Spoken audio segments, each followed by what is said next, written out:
mungkin ada pertanyaan dulu Bapak Ibu semuanya, ya, yang sudah mengikuti sesi-sesi yang sebelumnya. Mungkin ada pertanyaan dari Pak Gede Pastiamo mungkin, atau Pak Sri yang sudah ikut sebelumnya. Mohon maaf kita tidak mereview lagi yang sebelumnya ya, karena cukup padat materi kita yang hari ini.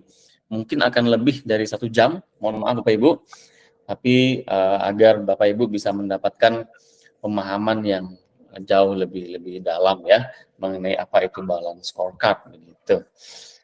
Oke, apakah ada pertanyaan Bapak Ibu semuanya? Sementara oke Pak Angga. Sepertinya ada yang bersuara. Tapi Pak Sri, tapi nggak ada sementara suaranya oke. Pak Sri. Sementara oke Pak Angga. Oke. Ya, Suara oke, suara oke dah sekarang. ya. Silakan Pak Sri kalau ada pertanyaan. Enggak. Sementara Belum ada lanjut, ya. Pak. Ya, belum ada Pak. Baik. Oke, kalau begitu kita akan mulai ya. Saya mau share screen dulu. Lihat Bapak Ibu semuanya. Ya.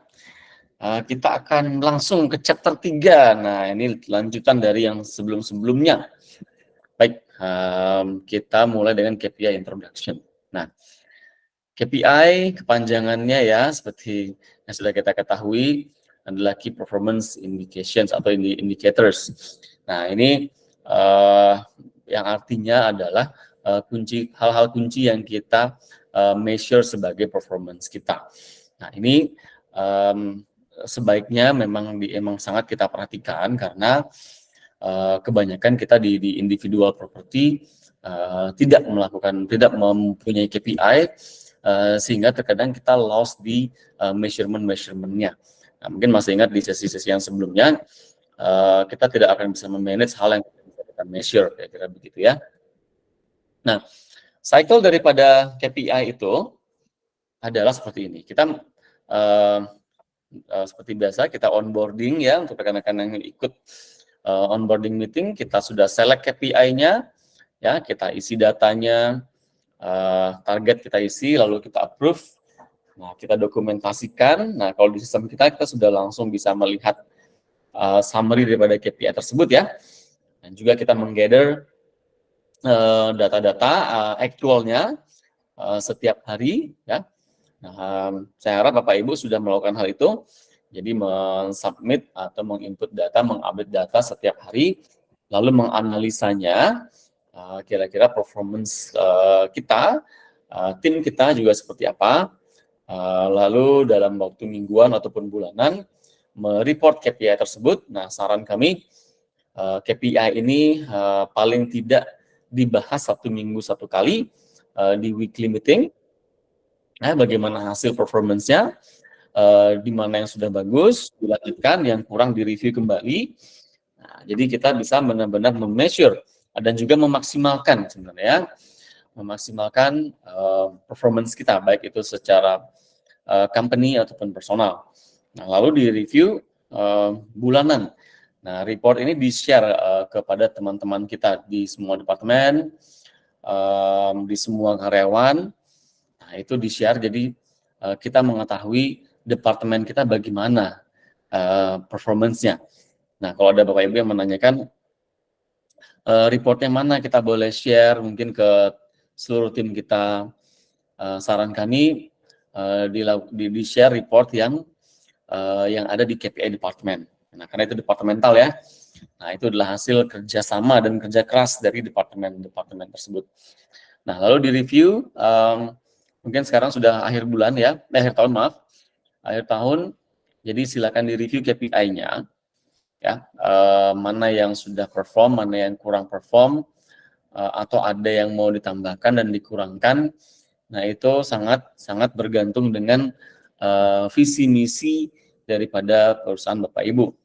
Visi misi bagaimana apa yang akan dicapai, yang ingin dicapai dalam 5 tahun ke depan. Ya, saya mungkin sedikit ulangi, kebiasaan kita adalah membuat marketing plan itu tahunan. Nah, ini kurang tepat untuk membuat marketing plan tahunan, namun yang lebih tepat adalah mereview marketing plan itu setiap tahun. Karena targetnya harus 5 tahunan Bapak Ibu. Ya, karena visi misi paling tidak kita ingin mencapainya itu dalam 5 tahun ke depan. Jadi silakan Bapak Ibu untuk tahun depan saya sudah mulai membuat marketing plan dan budget. Nah, ini sebaiknya mereview ya, bukan mengganti. Ya, begitu kira-kira ya. Oke, cycle-nya akan berjalan terus. Nanti kalau yang kurang baik, KPI-nya kurang relevan, dikurangkan, dan yang lainnya yang lebih relevan ditambahkan, begitu ya. Baik, KPI benefits, apa sih benefitnya gitu ya? Pastinya adalah akuntabilitas. Nah, ini kita di dalam sebuah bisnis kita tidak bisa berbicara secara kualitatif, tapi semua itu adalah angka, bagaimana growth perusahaan kita, bagaimana capaian-capaian kita semua adalah dalam angka. Ya.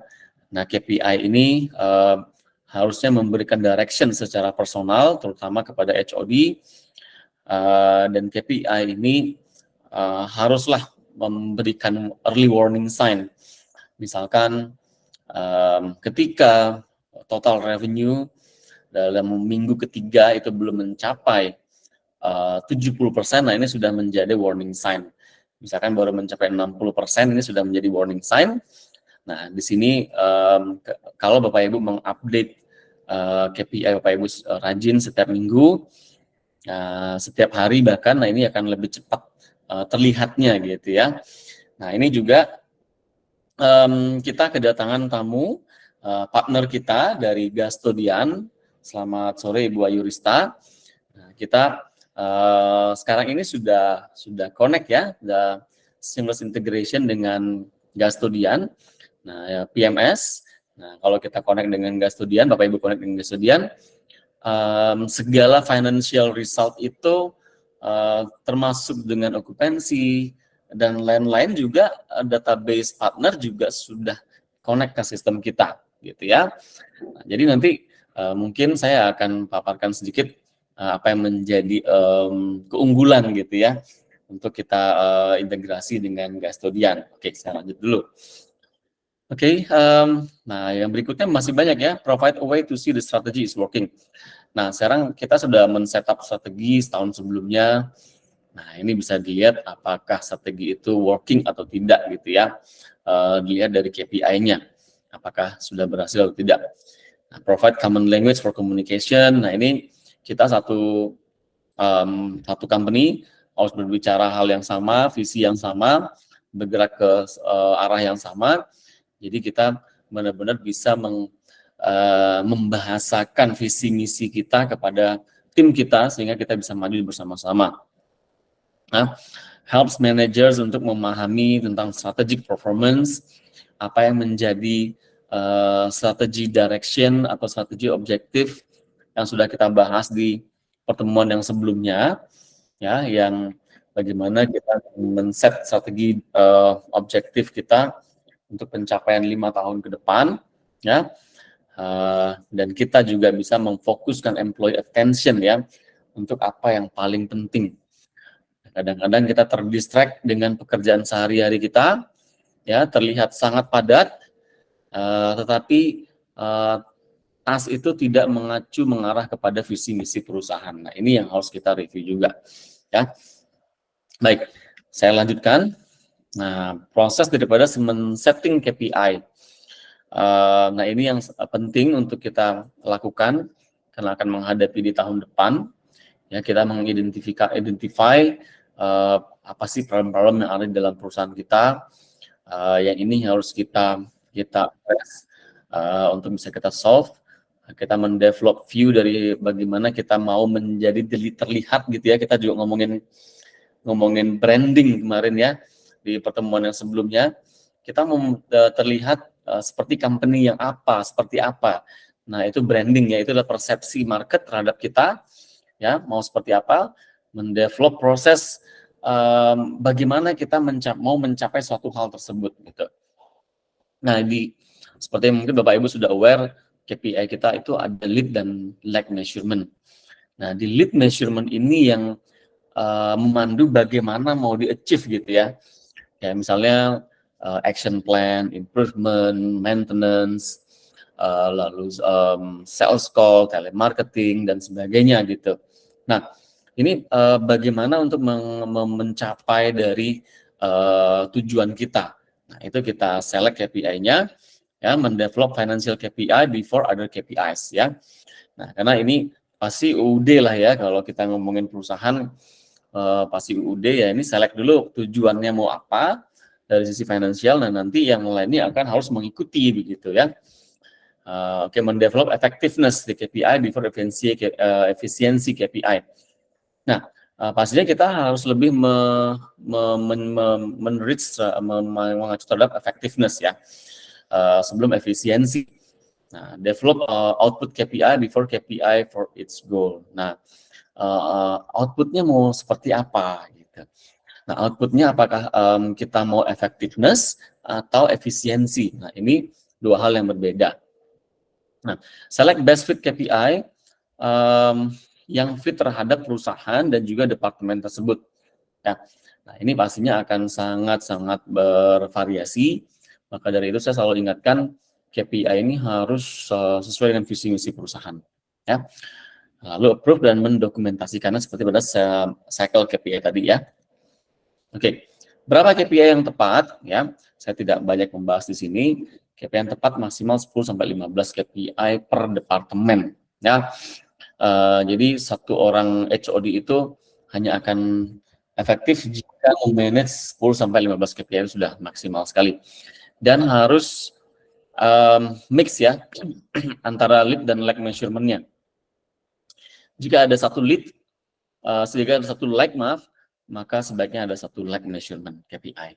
Nah, untuk Bapak Ibu yang belum begitu paham tentang lead and lag measurement, mungkin kita harus bahas di kesempatan yang terpisah ya. Oke.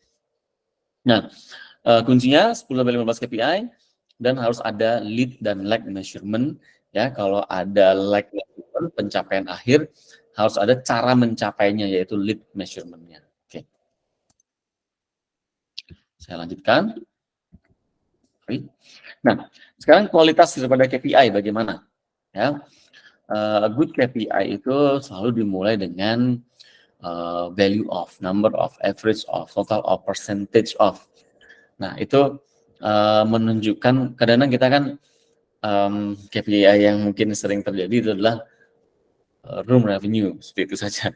Tapi itu nggak menunjukkan apakah ini total of, average of, apakah persen dan sebagainya. Itu tidak berarti bahasanya gitu ya, meskipun kita paham. Tapi bahasanya itu belum mengacu ke sana. Nah, itu ya sebaiknya KPI itu dimulai dengan ada satuannya gitu ya. Ya, ini common KPI, saya yakin Bapak Ibu sudah melakukan ini ya. Dan bahkan lebih ya, ini kan cuma ada beberapa KPI. Dan kita Bapak Ibu bisa ekspor di add KPI setup. Nah, itu ada banyak sekali KPI yang bisa Bapak Ibu explore ya. Nanti kalau memang Bapak Ibu mau berdiskusi terpisah tentang KPI apa yang cocok buat ke tahun depan untuk company saya, mungkin kita bisa berdiskusi lebih dalam gitu ya. Oke. KPI yang baik ya, ini ada beberapa KPI ya, disetujui dan didesain oleh manajernya gitu ya. Maksudnya antara GM dan juga HOD itu sudah agree gitu. Jadi tidak yang main setup sendiri begitu istilahnya. Dan juga ada meaningnya untuk all level. Misalkan yang meaningnya pasti pencapaian total revenue, kepuasan customer, itu ada artinya buat seluruh tim sampai dengan level terbawah, katakanlah rank and file begitu ya. Nah, jadi yang berikutnya menggaung ke goals-nya organisasi seperti tadi, visi dan misinya atau purpose-nya. Apa sih purpose daripada owner gitu ya? Nah, itu harus kita gali juga. Purpose owner dan visi misi perusahaan kadang-kadang berbeda, dan ini harus kita samakan bahasanya ya. Based on legitimate data, data yang bisa dipercaya begitu ya. Dan juga has trend over time. Jadi nggak yang setiap tahun ganti gitu ya. Kalau 1-2 oke lah ya. dan mudah dipahami. Ada konteksnya, bukan hanya kontennya. Nah, konteks artinya di sini adalah konteks itu adalah pola pikir dasarnya, begitu ya. Kontennya adalah hal yang menjadi output, begitu. Nah, ini kontennya adalah kita aim-nya kembali ke visi misi tersebut. Kontennya bisa jadi apa saja, KPI-nya gitu ya. Apakah number of sales call, number of maintenance dan sebagainya ya. Dan ini leads to action. Leads to action adalah hal yang kita lakukan langsung, kita pengaruhi langsung, ya seperti action plan kita. Nah, jadi kembali lihat Bapak Ibu, apakah kita sudah cukup kreatif? Apakah kita sudah cukup dalam untuk menggali action plan apa? Nah, ini tahun depan kan adalah tahun yang sangat challenging menurut kita. Karena apa? Karena eskalasi perang juga semakin tinggi, harga minyak mentah juga semakin tinggi ya sekarang. Pastinya juga akan berpengaruh terhadap aftur mau Pertamax apa pasti bakalan naik gitu. Kalau minyak mentah naik pasti semua akan naik, bahkan beras juga sudah lumayan luar biasa naik ya Bapak Ibu. Nah, ini kita harus sangat-sangat hati-hati juga di tahun depan ya. Saya ada beberapa data yang mungkin nanti kita bisa discuss offline saja, yang kita bisa harus aware bagaimana kita men-setup KPI untuk bisa pencapaian goals kita ke depannya begitu.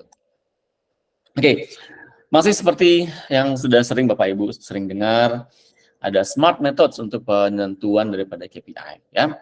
Masih sama, specific, measurable, actionable, result oriented dan juga time bound. Nah, ini mungkin saya nggak perlu jelasin lebih detail ya, karena Bapak Ibu sudah memahami hal ini ya. Intinya adalah bagaimana kita mampu untuk memahami, mengalign antara visi misi turun menjadi KPI gitu ya. Oke. Nah, ini ada sedikit jokes gitu ya. Ada sedikit jokes. The good news is profits are up to 74% gitu ya.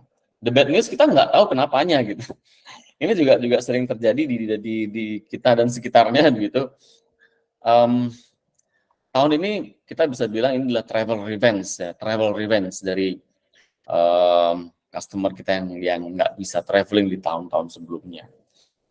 Jadi kita bahkan nggak tahu kenapa kok bisnis kita bisa se-hype ini, gitu ya. Kita nggak tahu apa sih penyebab sebenarnya gitu ya. Ini cuma karena Bali is a gift gitu ya. Jadi, nah ini yang harus kita jabarkan Bapak Ibu. Kita menjadi gap daripada apakah itu increment bisnis atau bahkan decrement daripada bisnis kita, ya. Nah ini bisa terjabarkan dalam KPI kalau kita memang benar-benar memeasure-nya gitu ya. Oke. Categories of information pastinya yang terbaik adalah we know that we know. Kita tahu kok. Kita naik itu karena apa gitu ya. Kita tahu kita menang terhadap kompetisi market, kita mendapatkan share of business pie-nya lebih besar. Karena apa? Itu kita tahu karena kita punya unique selling proposition. Apakah kita doing better branding daripada kompetitor yang lainnya?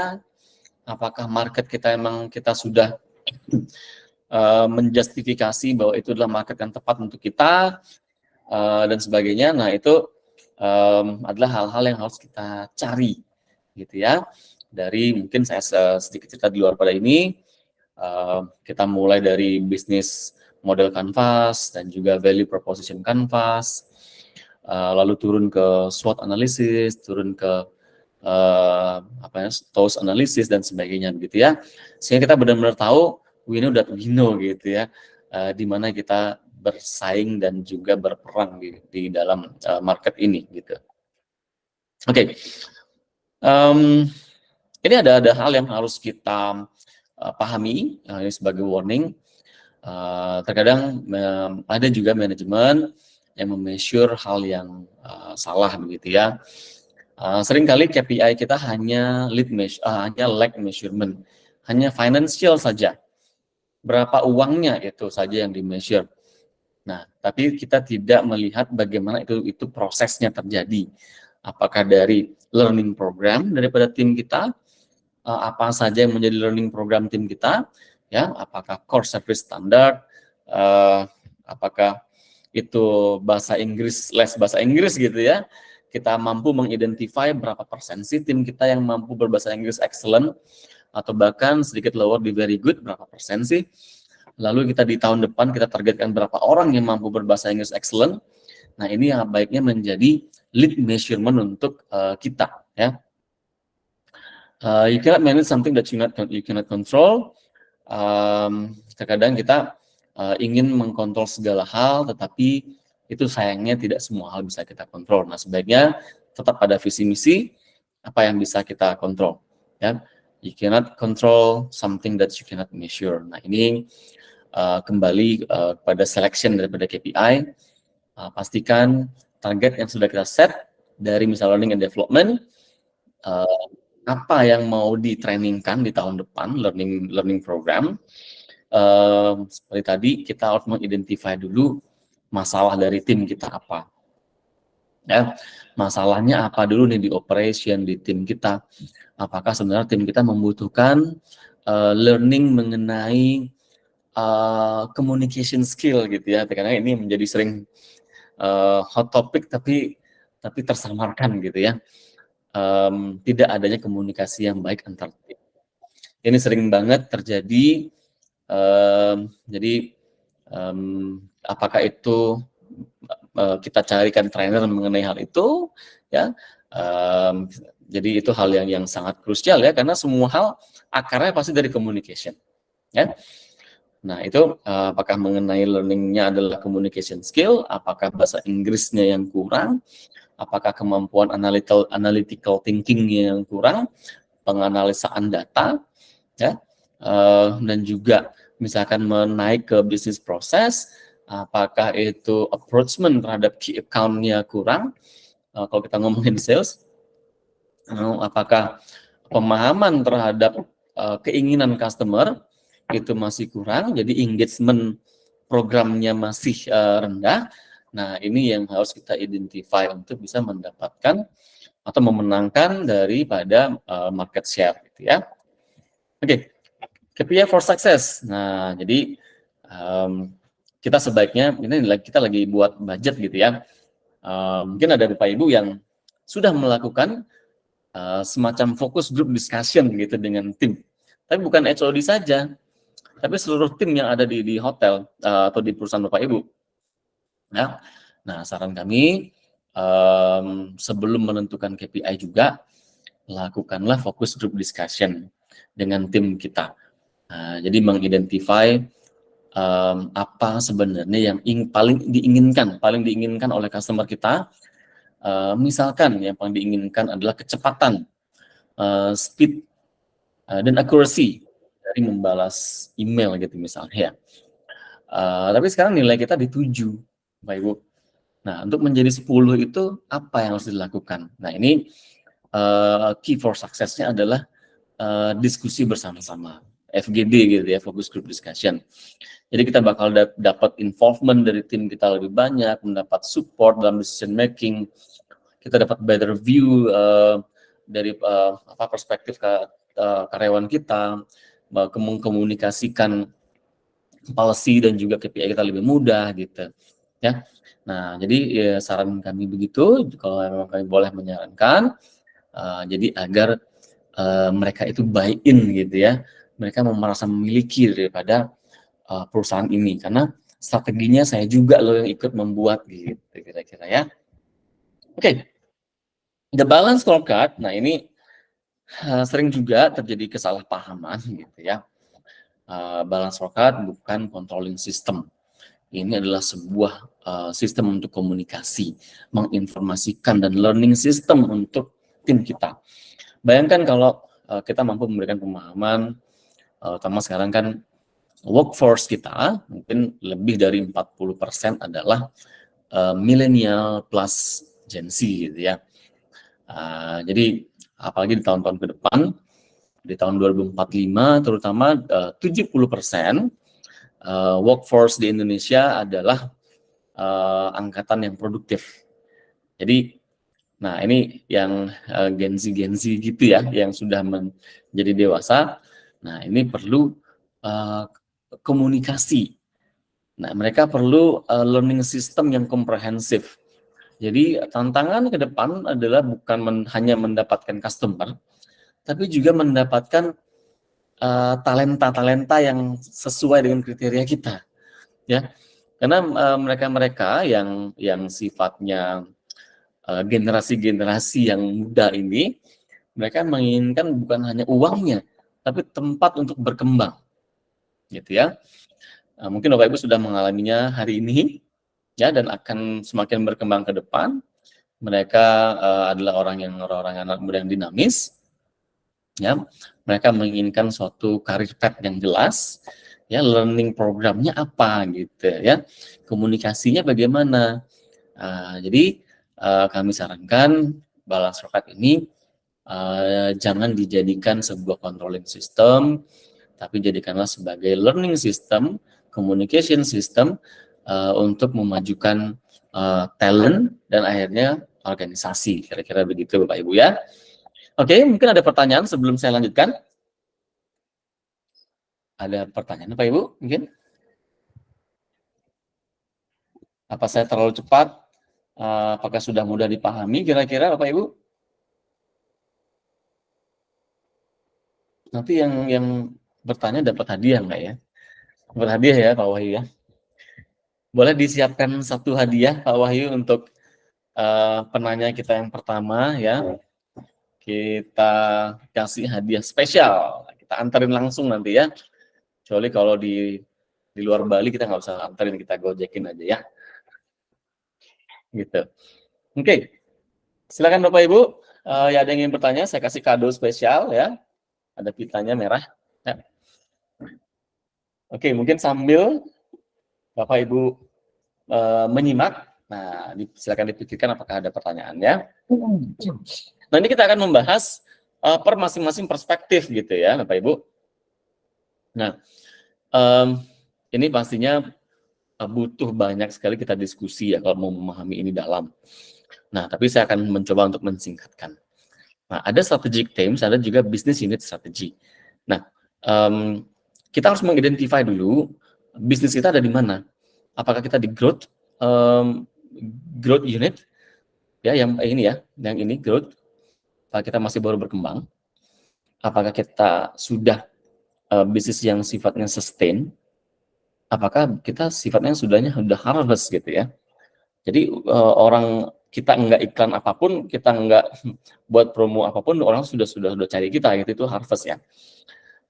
Dan bisnis hospitality di Bali ini kan sudah mature banget ya, sudah topnya sekali gitu. Nah ini juga harus kita hati-hati banget gitu. Ya, nah maturity bisnis di Bali sudah mature banget. Nah kalau di kitanya gimana? Apakah kita growth masih? Apakah masih sustain? Apakah sudah harvest gitu? Nah ini akan berbeda-beda ya. Jadi revenue growth and mix-nya akan berbeda.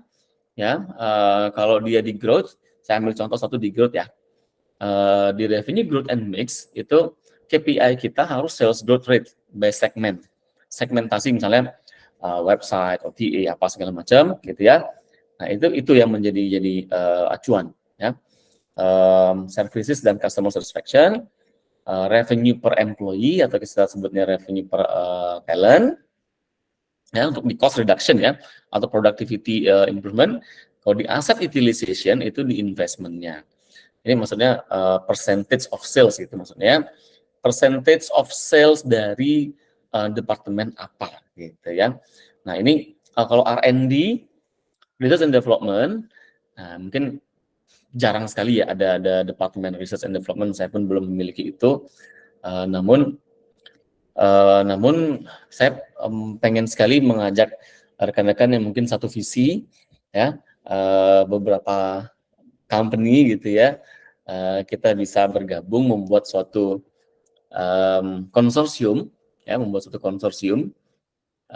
itu kita bisa gabung sama-sama, kita membuat suatu research and development sama-sama gitu ya. Cost-nya kita share, expense-nya kita share. dan juga kita bisa share juga di learning and development-nya. Ya, kita memanggil satu orang trainer yang mumpuni, kita share harganya gitu ya. Nah, ini semoga kita bisa ke arah sana ke depannya ya. Nah, untuk yang sustain dan harvest, Bapak Ibu bisa review nanti saya akan kasih materi ya. Jadi bisa dipahami sama-sama ya. Oke. Nah, di customer perspective pastinya kita acuannya ke customer profitability. Nah, ini yang pertama kita ngomonginnya market share. Nah, market share ini seberapa banyak kita ngambil pie-nya teman kita gitu ya. Nah, ini pasti di konsep competitive set Bapak Ibu semuanya sudah ada itu. Nah, mungkin ada yang memakai data dari ya seperti Harvard itu mungkin akan lebih objektif gitu ya. Market share, lalu bagaimana customer akuisisinya gitu ya. Nah, mungkin Bapak Ibu pernah mendengar dengan Triangle of Advocate gitu. Nah, itu ada dari reservasi yang pertama kali ya pastinya, mau telepon, email, dan sebagainya, yang menerima bookingan. Nah, itu bagaimana bahasanya, English correspondence-nya gimana, kemampuan dia untuk upselling juga bagaimana, ya, kepindah. Ya, kemampuan upselling-nya bagaimana, sehingga conversion rate-nya berapa gitu ya, acquisition-nya bagaimana. Nah, ini juga penting sekali, kita juga ada KPI itu namanya number of engagement. Ya, number of engagement program untuk reservasi ya. Jadi berapa yang sudah bisa kita akuisisi dari kita meng-upselling itu gitu ya. Nah, yang berikutnya adalah customer satisfaction nih. Nah, customer satisfaction, nah ini kan di perspektif yang ketiga ya, itu ada customer satisfaction. Nah, di sini bagaimana kita memahami, kalau sekarang kan ngomongnya behavior gitu ya. Jadi bukan lagi ngomongin tentang segmentasi pasar, mau umur, gender gitu ya, nationality. Saya pikir sekarang sudah lewat masanya, tapi sekarang sudah ke behavior gitu. Nah, mau itu umurnya 50 tapi masih suka dugem, dia boleh datang ke Seminyak gitu ya maksudnya ya. Ataukah umurnya masih 15 tahun tapi dia suka healing, dia boleh datang ke Ubud gitu. Nah, ini customer satisfaction ini sangat berkaitan dengan customer behavior. Nah, bagaimana kita mampu memahami keinginan daripada tamu. Misalkan breakfast aja kadang-kadang itu sangat spesifik ya. Even di negara Eropa pun mereka punya preferences yang sangat spesifik. Kalau Italia itu sukanya pasti yang manis-manis gitu. Suka brioche, dia suka coklat di breakfast. Ya, kalau kopi pasti dia black coffee, entah itu espresso ataupun long black. Nah, jadi kita harus berusaha ada di situ untuk bisa mencapai customer satisfaction. Nah, yang pada akhirnya mencapai customer retention gitu ya. Nah, customer retention ini pastinya bagaimana kita ingin mengundang dia kembali, repeater lah ya, repeater guest untuk kita lagi, atau yang bahasanya sekarang itu bukan lagi menjadi brand ambassador gitu ya, tapi sudah menjadi advocate-nya kita gitu ya. Benar salah kita tuh dibela gitu. Ya, itulah customer retention. Nah, silakan Bapak Ibu jika ada yang ingin ditanyakan ya sambil jalan. Oke. Sekarang di internal business process. Nah, bagaimana kita mampu mengidentifikasi needs daripada customer gitu ya. Nah, ini bukan juga customer tamu ya, tapi juga karyawan kita. Oke. Ada namanya innovation process ya, identify the market. Identify dulu kalau ngomongin tamu ya, external guest kita, ini tamu kita nationality-nya seperti apa? Apakah dia lebih banyak behavior-nya itu solo traveler, apakah dia itu couple dan sebagainya gitu ya.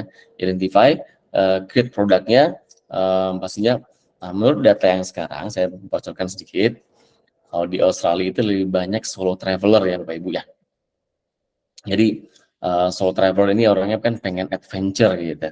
Dia pengen mengelilingi segala macam lah di Bali gitu. Nah ini kita bisa create produknya. Operation proses, habis create itu kita build lagi produknya, kita perbarui terus, kita deliver produknya ke customer, lalu post sale service-nya gimana? Service ke customer untuk menciptakan tadi retention itu ya. Nah, akhirnya kita bisa mencapai customer need satisfaction. Nah, ini semuanya di bisnis proses ya Pak Ibu ya. Kalau kita ngomongin yang lebih dalam di rooms ya, pasti maintenance dan sebagainya, defect list dan sebagainya gitu ya. Nah, itu pasti ujungnya adalah bagaimana memilih KPI yang tepat gitu. Oke. The Learning and Growth Measurement Framework ini ke perspektif yang terakhir ya. Nah, ini yang paling penting kita harus pahami adalah faktor enablers-nya, yang faktor enablers itu faktor yang akan membuat ini terjadi gitu. Ya. Yang pertama kompetensi daripada tim kita. Nah, ini dari dia direkrut gitu ya. Rekrutmen prosesnya. Sekarang ini kan kita berebut talenta-talenta yang bagus gitu. Tapi itu sedikit banget talenta yang bagus itu Pak Ibu. Yang bisa bahasa Inggris jago, terus sellingnya oke, looks-nya oke dan sebagainya itu ya agak susah lumayan lah dicari ya. Mungkin kalau ada pun mereka udah diambil sama 5 star gitu. Nah ini kita yang independent property kita harus berjuang di situ ya. Nah jadi dari rekrutmen lalu kita rekrut, lalu kita train, ya, bagaimana menciptakan kompetensinya. Nah, train ini kembali ke KPI-nya, Bapak Ibu. Mungkin nanti bisa diekspor ya di Learning and Development KPI. Itu ada yang spesifik, misalkan seperti number of talent with handling complaint kompetensi gitu. Nah, itu ada hal-hal yang bisa Bapak Ibu pakai KPI ke depannya. Ya. Number of talent with English kompetensi excellent misalnya gitu. Nah itu silakan diekspor Pak Ibu. Caranya gimana mengukurnya? Bisa menggunakan quiz yang kita punya dan digabung dengan mungkin ada tes tulis dari Bapak Ibu ya. Nah yang berikutnya teknologi infrastructure. Nah di sini makanya kita di sini pengen banget memperkenalkan rekan kita Gastodian yang sudah lama berpartner dengan kita. Teknologi ini harus nyambung gitu ya. Kalau kita kan cloud base ya, sebaiknya PMS Bapak Ibu juga cloud base yang bisa memberikan update di mana saja ya. Mungkin Bapak Ibu banyak di sini yang GM, HOD lagi di rumah atau lagi trip kemana pengen tahu bagaimana perkembangan hotelnya, kan PMS-nya harus cloud base ya. Dan kita sebagai performance management sistemnya sudah connect gitu. Oke, yang berikutnya climate for action. Nah ini adalah menciptakan suatu environment yang growth terus gitu ya. Kita menciptakan growth mindset kepada tim kita. Nah ini harus kita ciptakan yang seperti itu ya, bukan yang fixed mindset climate gitu. Nah setelah itu kepuasan kalian barulah akan tercipta. Ya, setelah ada 3 tadi faktor enablers, faktor kepuasan kalian baru akan tercipta, ya. Baru employee itu produktif dan dia akan retensi terus ya. Tapi jangan sampai retensi nggak produktif, itu salah juga sih ya. Jadi orangnya takut untuk maju takut, keluar juga takut dari perusahaan gitu ya. Nah, tapi intinya dia harus produktif, dia retention boleh ya, tapi dia harus produktif ya, dan memberikan result kepada company. Nah, jadi kalau dia memberikan result, kan dia menjadi aset ya. Kalau dia tidak memberikan result, berarti menjadi ya begitulah, gitu ya. Nah, jadi di sini employee satisfy dulu dengan enablers yang 3 ini. Oke, itu untuk learning and growth measurement framework. Di sini saya akan break sedikit, ya. Kita akan memberikan sedikit kesempatan untuk Ibu Ayu Rista dari Gastodian. Ya, yang mungkin ingin memperkenalkan produknya, ya kita ada sedikit lagi slides, mungkin ada lagi 10 slide. Kita akan lanjut setelah Ibu Ayu Rista, ya. Silakan Bu Ayu Rista, kita coba pengen lihat nih bagaimana Gastodian, produk-produk dan juga fitur-fitur unggulnya gitu. Silakan Bu Ayu Rista. Selamat siang Pak Angga. Siang Bu Ayu. Maaf saya buka kamera, izin boleh? Silakan. Baik. Wow, Maaf ini agak terganggu pemandangan. ngejreng ya. Siap, silakan Bu Ayu. Ya baik, selamat siang Bapak Angga, selamat siang juga untuk Bapak Ibu sekalian yang sudah bergabung di event Pak Angga hari ini untuk headquarter. Senang sekali saya bisa diundang untuk sharing session ya Pak hari ini. Tapi mungkin saya tidak lama. Jadi sekali lagi kesempatannya mungkin 5 menit aja Pak Angga. Apa yang kita sharing adalah sesuatu yang mungkin nanti bisa menjadi value untuk teman-teman hotel. Mungkin yang sekarang ini belum tahu Gastodian itu seperti apa. Kemudian saya lihat dari beberapa yang hadir siang hari ini juga beberapa adalah sudah member, memang sudah menggunakan Gastodian gitu Pak Angga. Saya lihat di sini ada Pak Sri Jasa, kemudian dari timnya Adi Dharma. Siang Bu Ayu.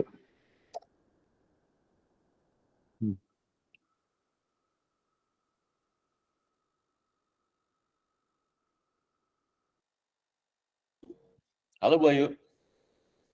Wah, habis disapa Pak Sri langsung hilang nih Pak. Sentimen Aku banget sama ya. Pak Sri nih. Gimana? Baru Oke. disapa langsung menghilang dia. Jadi curiga saya Pak. Maaf terputus. Oke. Akhirnya datang juga. Silakan Bu Ayu. Saya sambung lagi ya. Mungkin saya ganti koneksi Pak Angga. Jadi wifi-nya tidak bagus. Siap. Oke, macet lagi ya.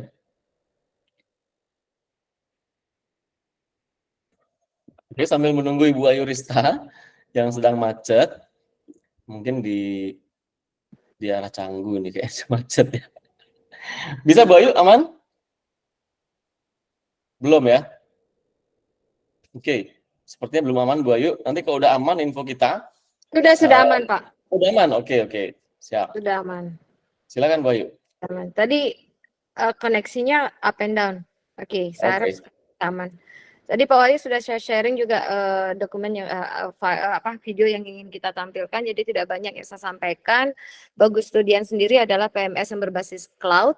Kita memang advance teknologi yang sekarang ini memang masih menggunakan teknologi terkini Pak Angga. Jadi terima kasih sekali juga Pak Angga adalah salah satu klien partner kami yang paling lama ya, yang mempercayakan Gastodian untuk operasional di hotel sendiri. Jadi bagian dari Tony's Villa.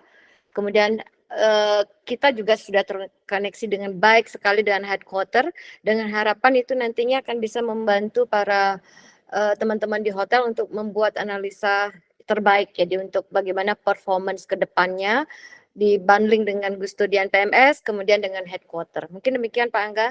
Jadi bisa mungkin sedikit tampilkan video untuk bisa pengenalan secara singkat Gastodian itu seperti apa. Mungkin begitu. Pak Wahyu mungkin bisa dibantu Pak Wahyu.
Baik, demikian mungkin video singkat bagaimana Gustodian produknya itu sendiri yang seharusnya nanti bisa membantu para teman-teman Bapak Ibu sekalian di hotel bagaimana bisa mengkontrol operasional secara mobile. Jadi tidak hanya terfokus pada stay in front of the desk gitu mungkin Pak Angga.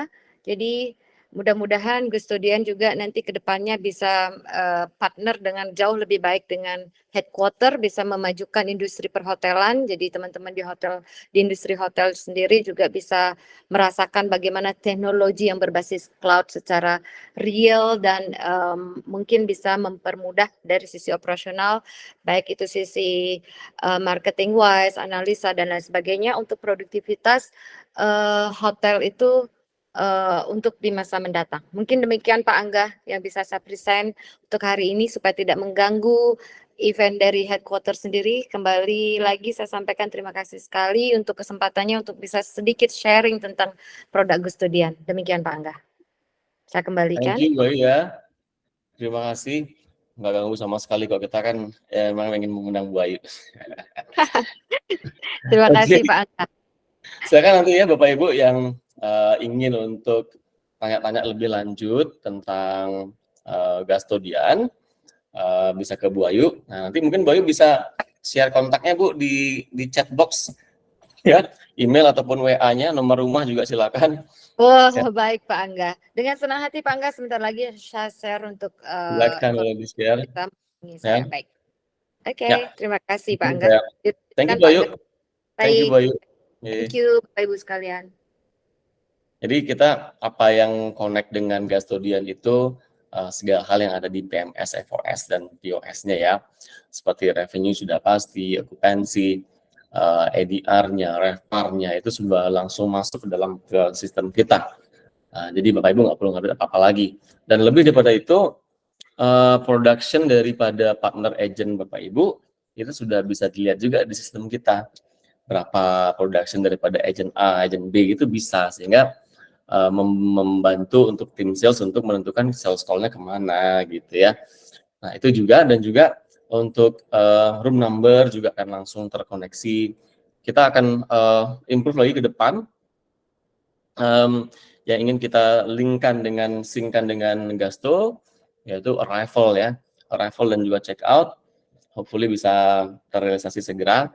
Jadi berapa arrival tamu yang hari ini ya, itu kan menjadi KPI kita terhadap checking rooms, dari housekeeping, checking rooms-nya, engineering gitu ya. Nah itu menjadi lead measurement untuk tim housekeeping dan juga tim engineering. Nah itu sebuah KPI yang baru kita launching. Maksudnya semoga kita bisa mensingkan itu di tahun depan ya dengan Gustodian. Oke. Masih banyak hal yang lainnya dengan Gustodian, nanti kita bisa ngobrol-ngobrol lagi. Saya lanjutkan dulu bagaimana kita men-linkkan balance rocket measurement ke strategi kita. Nah, jadi ada, kalau BSC itu kan cause and effect-nya ada relationship-nya gitu ya, sebab akibat. Kalau tim kita baik di lapangan dan tertrain baik ya, menangani tamu, bahasa Inggris bagus, upselling-nya juga bagus. Nah, itu pasti revenue juga akan meningkat gitu ya. Cause and effect-nya begitu. Nah, sebagai performance driver, nah ini performance driver seperti yang sudah sering saya sampaikan adalah lead measurement. Adalah hal-hal yang membantu kita untuk menuju kepada lag measurement seperti revenue, penurunan cost, pencapaian okupansi dan sebagainya. Nah, dan juga pastinya BSC ini harus linkage ke financial, baik itu financial perusahaan dan juga financial daripada karyawan kita gitu ya. Nah, jadi harus di linkage. Nah, ini saya sampaikan lebih panjang lagi. Oke, ini kita coba elaborate sedikit. Ada 4 barriers dalam implementasi strategi gitu ya. Mungkin ini juga mungkin ada yang mau cerita gitu ya Bapak Ibu, nanti kita bisa diskusi bareng ya. Yang pertama terhadap vision and mission. Ini menurut survei ya Pak Ibu ya. Survei ini dari 1.500 perusahaan di Amerika. Hanya 5% workers yang paham terhadap apa sih strategi perusahaan saya gitu. Itu hanya 5% karyawan yang paham. Apa visi misi perusahaan itu rata-rata cuma 5% orang yang tahu di perusahaan itu ya.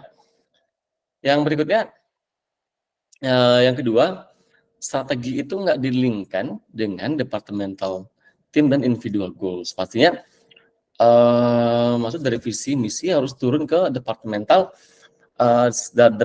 strategi objektif gitu. Nah, kita kan pasti secara besar dalam hotel memiliki strategi objektif. Mau mencapai kalau dari learning and development ya, mau mencapai training minutes-nya berapa, kompetensi yang ingin dicapai tim kita apa, ya di business process itu maintenance-nya harus berapa dan sebagainya sehingga mencapai revenue-nya berapa. Itu adalah strategi objektif daripada perusahaan. Nah, kita turunkan lagi ke departemen. Ya, setiap departemen kan punya katakanlah urusannya masing-masing gitu ya. Nah, ini harus ada strategi objektifnya. Dan pribadi secara individual, karyawan itu harus punya, kita menyebutnya dengan talent development program gitu ya. Nah, jadi setiap orang apa sih program mau pengembangan karirnya gitu. Apakah misalkan dia ingin mempelajari tentang emotional intelligence, tentang strategic thinking dan sebagainya gitu ya. Nah itu sebaiknya ada linknya ke situ juga. Nah, tapi sayangnya hanya 25% manajer yang punya inisiatif untuk melakukan pengelingan itu ya, menyambungkan itu gitu. Nah, jadi kebanyakan, mohon maaf ini udah dari survei ya, hanya jalan begitu saja ya. Nah, yang ketiga, strategi itu nggak link dengan resources allocation. Maksudnya adalah 60% organization don't link budget to strategy. Maksudnya adalah kita kan punya visi misi, misalnya katakan ingin menjadi hotel terbaik di area Bapak Ibu gitu. Nah, untuk menjadi yang terbaik di area itu, kita harus punya talent yang proaktif, yang pintar bahasa Inggris, mungkin areanya ada orang Jepangnya banyak, ada yang beberapa bisa bahasa Jepang. Nah, itu apakah sudah dialokasikan budget untuk les bahasa Inggrisnya misalnya, les bahasa Jepangnya kita alokasikan, dan juga training mengenai emotional intelligence misalnya, dan sebagainya. Nah, itu apakah sudah dilingkan begitu? Nah, itu ini dari survei ya Bapak Ibu, 60% organisasi nggak melingkan itu gitu. Nah, yang terakhir, feedback that is tactical not strategic. Maksudnya hanya 80% eksekutif itu menghabiskan waktu lebih kurang dari 1 jam per bulan untuk mendiskusikan strategi. Karena apa? Karena merasa bisnis saya sudah mature, saya menganggap diri saya sudah harvest bisnisnya, ya. Jadi strategi ya jalan aja sih gitu. Nah, itu kalau dari survei begitu ya. Nah, jadi kadang kita juga terbuai ya dengan kondisi Bali yang cukup hype lah sekarang, katakan begitu ya. Jadi kita terbuai dengan itu, dan jadinya kita sangat kurang membicarakan strategi ya, bukan review berapa sudah pencapaian revenue ya, tapi bagaimana untuk mencapai revenue itu strateginya kayak gimana gitu. Nah, ini dari surveinya sih begitu. Nah, saya lanjutkan. Nah, kalau ada pertanyaan silakan Bapak Ibu ya, langsung saja Bapak Ibu. Oke. Nah, communicating and linking. Nah, ini kita hanya bisa mencapai apa yang kita inginkan jika kita mampu untuk mengkomunikasikan dan melingkan visi misi kita kepada seluruh karyawan kita. Nah, yang pertama mentranslate visi. Mentranslate visi itu menjadi bahasa yang mudah untuk dipahami kepada rekan-rekan kita, ya, agar mereka ini menjadi common goals. Ini agar menjadi tujuan bersama, gitu ya. Nah, kita mengkomunikasikan apa yang menjadi KPI setiap departemen itu. Kita sarankan juga diadakan yang namanya strategi alignment meeting. Ya, strategi alignment meeting ini setelah misalkan sudah selesai PNL ya, report sudah beres, dan memasukkan KPI sudah jadi. itu dikunci di sistem, di headquarter, silakan diadakan strategic alignment meeting di setiap departemen. Bagaimana, apakah KPI yang udah kita set itu udah sampai enggak? Kalau kurang karena apa gitu? Perbaikannya harus seperti apa gitu ya? Nah, lalu kalau emang belum bagus, planning bisnisnya kayak gimana ya? Lalu pasti ada feedback dan kita learning lagi ya, apa yang harus kita improve ke depan. Begitu terus ya, untuk mencapai customer profitability. Oke. Nah, yang berikutnya, nah ini bagaimana mengimplementasikan balance scorecard management program. Ya, mungkin Bapak Ibu masih ingat waktu kita onboarding meeting, ya, onboarding meeting kita sudah membahas ini juga beberapa. Kita build balance scorecard-nya dari 4 perspektif itu, ya. Kita mengobtain clarity, konsensus daripada strateginya bagaimana, kita fokus untuk mengachieve goals kita, ya. Nah, ini leadership development ini harus ada setelah KPI ini sudah diimplementasikan, udah di set gitu KPI-nya ya. Nah, ini sudah ada leadership development di situ. Jadi HOD dan GM harus bersama-sama untuk mengacu kepada goals tersebut. Strategic intervention, kalau ada yang kurang-kurang gitu ya, maksudnya ada hal yang membahas strategi di situ. Apakah KPI kita perlu ditingkatkan, di-adjust di situ ya. Nah, educate the organization. Tadi ada saya katakan strategi alignment meeting. Ini kita selalu mengeducate tim kita ya. Mungkin di akhir bulan juga ada town hall atau membahas review performance kita ya kepada seluruh karyawan. Kita terbuka pada seluruh karyawan. Inilah hasil company kita dalam bulan kemarin. Ya, kita mengeducate organisasi kita bahwa pencapaian kita seperti ini, seperti itu, sehingga ada yang perlu di-adjust lagi ke depannya. Lalu set strategic target. Ya, apakah ada yang perlu di reforecasting dan sebagainya gitu ya. Lalu align program dan invest di situ. Program ini harus align dengan budget kita gitu. Jadi tadi kayak saya ceritakan, kita mau belajar ada beberapa tim kita yang bisa bahasa Jepang gitu ya. Nah, kita harus invest di situ kan. Bahasa Inggris lah dulu yang sangat common gitu. Nah, lalu build a feedback system. Nah, ini pastinya sudah ada feedback system, apakah dari karyawan 360 review begitu ya. Mungkin talent satisfaction survey begitu ya. Nah, oke, pada kita sudah dijalankan, bahwa kita bisa membangun sebuah manajemen sistem, gitu ya. Nah, jadi saya mungkin di pertemuan yang pertama saya sudah sampaikan, goals kita di era ini adalah strategi informatif. Goal kita adalah menjadi orang yang nggak diketok baru jalan gitu, ya. Kita udah tahu apa yang harus kita lakuin.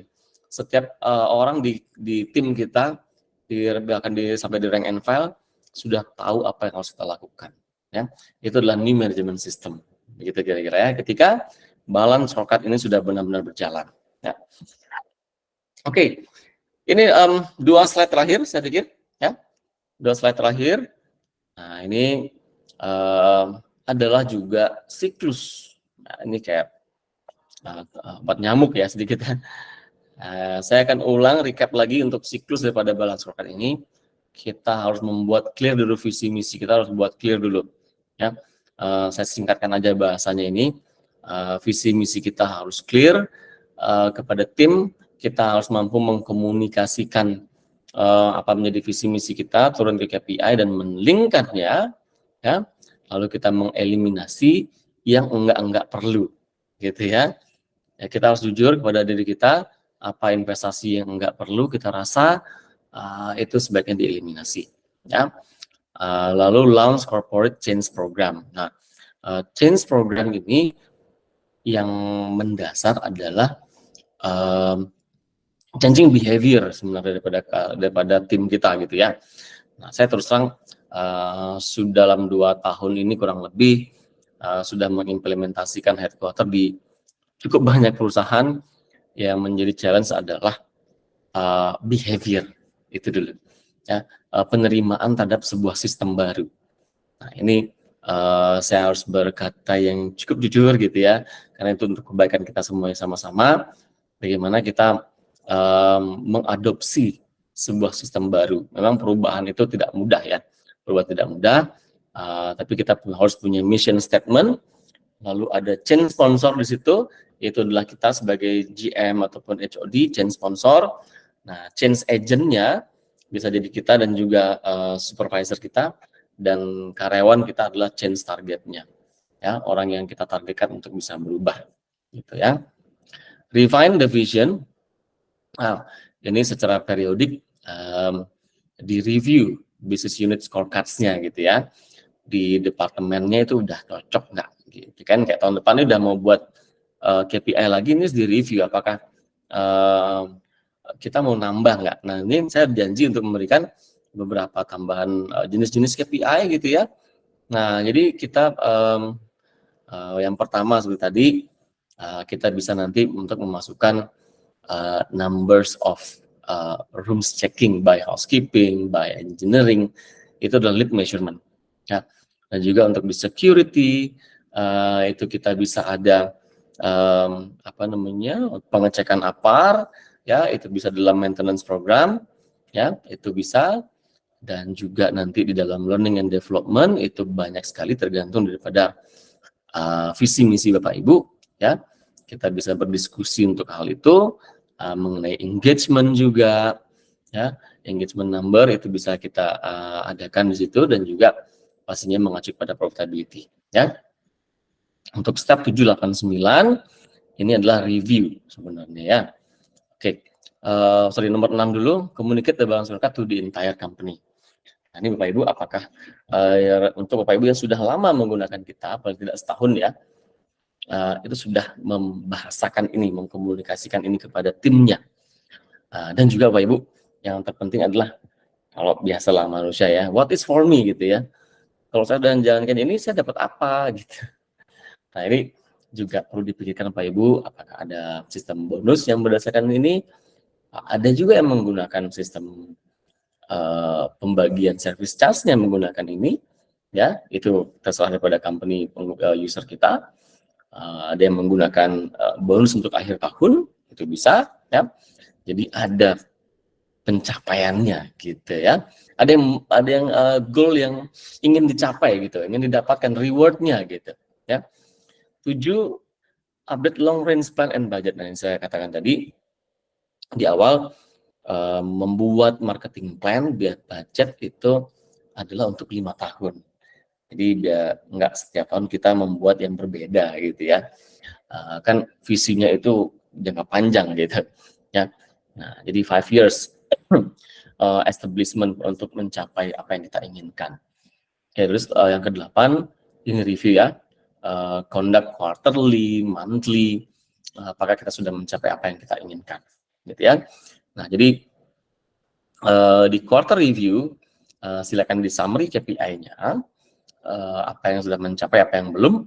Nah, itu akan terlihat apakah strategi perusahaan sudah jalan nggak, gitu ya. Nah, yang terakhir, yang 10, links everyone performance to balance scorecard. Nah, jadi KPI talent report ya Bapak Ibu ya, atau my performance report ya, itu bisa dilihat-lihat. Nah, ini apakah semua karyawan ini sudah paham untuk membaca itu. Nah, saran kami mohon diajarkan karyawannya untuk membaca report tersebut ya di My Performance, bagaimana performance department, consequences dia, appraisal dia, learning and development, dan juga human capital activity, gitu ya. Oke, saya pikir itu ya. Terima kasih Bapak Ibu semuanya untuk sudah menyimak dan kita belajar bersama-sama ya mengenai bagaimana menerapkan balance scorecard, menerapkan new management system ya, yang nggak ada kita pun kita sudah lebih bisa untuk melepas tim kita ya, yang pada akhirnya adalah live your life value ya. Harusnya tanpa kita pun company kita bisa berjalan gitu ya. Tapi kalau udah kita akan lebih bagus lagi ya, lebih langgeng lagi ke depannya gitu. Oke.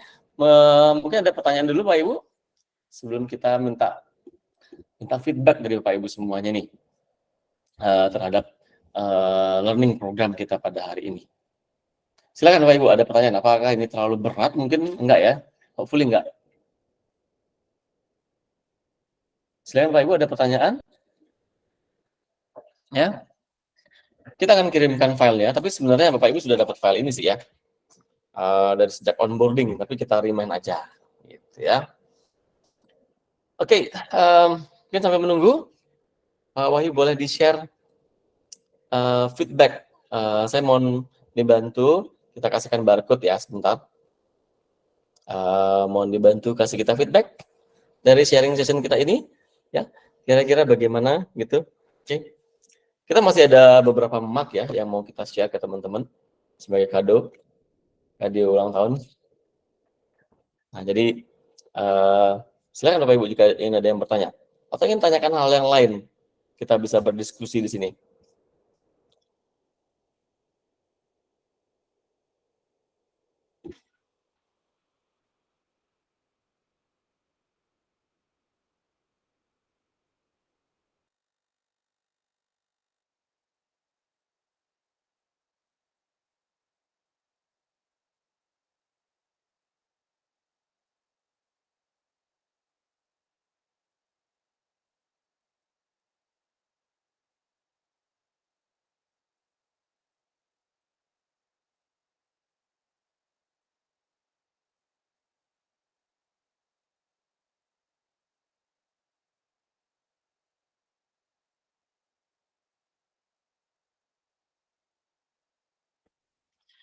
Oke, Bapak Ibu, terima kasih waktunya.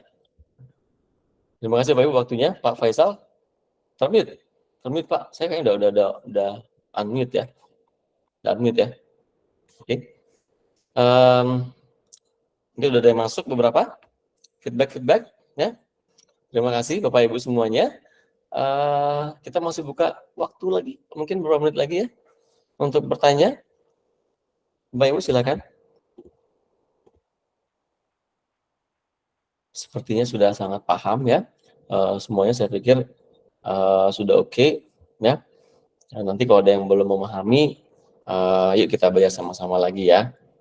Oke.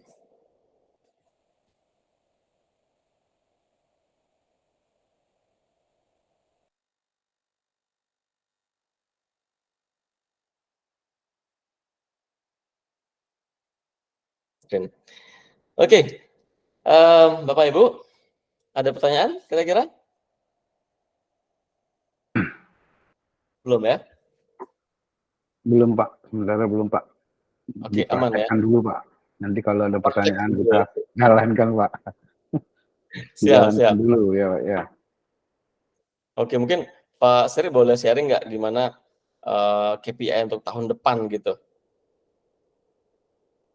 Untuk KPI kita Pak, belum di-share sama dia Pak. Kayaknya belum Pak. Belum di-share dengan siapa Pak? Maaf Pak. Dari maksudnya untuk tahun depan Pak ya?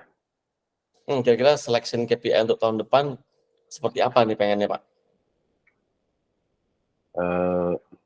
Belum sempat ngecek ke sana Pak.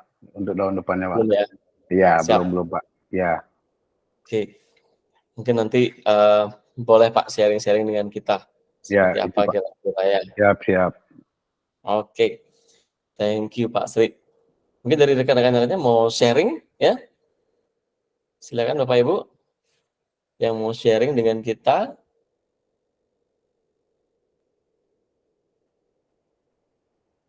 Banyak yang belum saya tahu ini. Mungkin Ibu Tracy yang baru join dengan kita ya.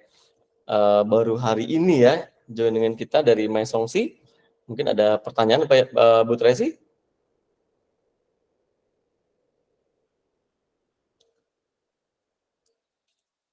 Belum ada kayaknya ya. Oke. Kalau gitu,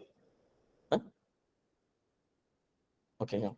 Baik, kita mungkin akan minta juga feedback lagi ke Bapak Ibu ya. Kita akan sharingkan ke grup. Semoga Bapak Ibu bisa kasih kita feedback. Dan learning program kita akan lanjut terus ya. Di minggu-minggu ke depan, kita akan sharingkan lagi beberapa hal yang bagus pastinya. Ya, ditunggu flyernya. Kita akan sharingkan. Oke Bapak Ibu, terima kasih untuk waktunya sore hari ini. Sangat appreciate apa yang sudah kita lakukan hari ini. Dan juga spend waktunya. Semoga ini bermanfaat untuk Bapak Ibu semuanya Ya. dan kita bisa maju bersama-sama. Oke, Terima terima kasih banyak, dan Pak Angga. selamat sore. Terima kasih Pak Angga. Thank you Bu Ayu semua. Sukses Thank you. Terima semuanya. kasih, Pak Angga. Terima kasih. Oke, kita undur diri dulu ya. Terima kasih. Terima kasih, Pak.